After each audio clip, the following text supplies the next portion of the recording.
አክዓብም ከሞተ በኋላ ሞዓብ በእስራኤል ላይ አመፀ። አካዝያስን በሰማርያ በሰገነት ላይ ሳለ ማን? አካዝያስ በሰማርያ በሰገነት ላይ ሳለ ከዓይነ ርግብ ወድቆ ታመመ። እርሱም ሂዱ ከዚህም ደዌ ይድን እንደሆነ የአቃሮንን አምላክ ብዔልዜቡልን ጠይቁ ብሎ መልእክተኞችን ላከ። የአቃሮንን አምላክ ብዔልዜቡልን ጠይቁ ብሎ መልእክተኞችን ላከ። በሰማርያ ሰገነት ላይ የተቀመጠ አካዝያስ ወዴት ላከ? ወደ አቃሮን አምላክ ወደ ጠንቋዮች ሰዎችን ላከ። ከዚህ ደዌ ይድን እንደሆነ ጠይቁ ብሎ ላከ። ሰገነት ላይ ያለ የት? ሰማርያ የፍልስጤም ግዞት ነች። ሰማርያ የት ነው ለምትሉ ከእስራኤል አገር በሰሜናዊ ክፍል የምናገኛት ሰማርያ።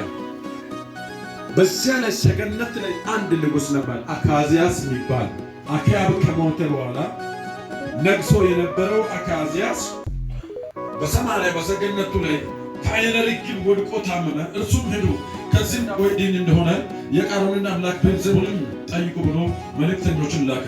የእግዚአብሔር መልአክ ቴስብያዊውን ኤልያስን ተነሳ፣ የሰማርያን ንጉሥ መልእክተኞች ለመገናኛት ውጣና የአቃሮንን አምላክ ብዔልዜቡልን ትጠይቅ ዘንድ የምትሄደው በእስራኤል ዘንድ አምላክ ስለሌለ። በአካዝያስ ማለትም ሰማርያ ላይ ነግሶ የነበረው አክዓብ ከሞተ በኋላ ማን አለ?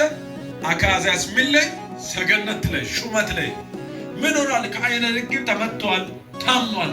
ከታመመ በኋላ ከዚህ ደዌ ይድን እንደሆነ ሄዳችሁ የአቃሮንን አምላክ ጠይቁ ብሎ መልእክተኞችን የላከ ማን አለ?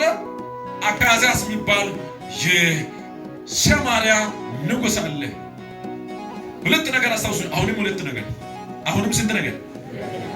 መጀመሪያ ሁለት ነገር ኤልያስና አካዝያስን ያዙ ብያለሁ። አሁን ደግሞ አካዝያስ በታመመ አልጋ ላይ አለ።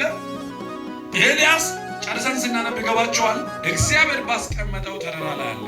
ፕሊስ ተከታተሉ። አካዝያስ በታመመ አልጋ ላይ አለ። መጀመሪያ ሰገነት ላይ ነበር። በኋላ ላይ በታመመ አልጋ ላይ ወጥቷል። የታመመ ሰው ይተኛል።